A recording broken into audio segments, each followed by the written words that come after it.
Now here is how I can reset the Bluetooth settings on the iPad. So if it's your first time being here on Foxtecc, definitely subscribe so you don't miss videos like this one. So there are like two parts of this. At first, when we go to the settings and click on Bluetooth, you can see a couple of devices which are my devices, meaning that they are recognized and I have connected to them in the past. For those, and especially if you want to reset connection between one device only, you can find it, for example, the AirPods Max in here. I can click on the information icon next to it and I tap on forget this device, which would mean that I sort of like reset the connection for the AirPods Max or that particular Bluetooth device only. So that's something you can do on the device by device basis.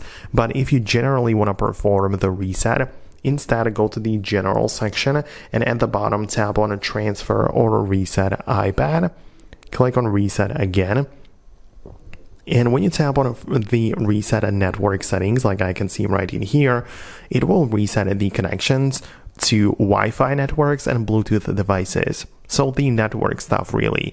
So when you go and proceed with this, the saved Bluetooth devices will be removed. Saved Wi-Fi networks will also be deleted and forgotten. And that means that you have a clean start with both the Wi-Fi as well as Bluetooth, and you can connect to new devices easily if that's what you are going after. So that's something you can definitely do, and it gives you like a whole reset of the whole thing of the connectivity. So I hope it helps. Let me know exactly if you managed to do it like I did. Subscribe for more tips and quick tutorials like this one, and I'll see you later.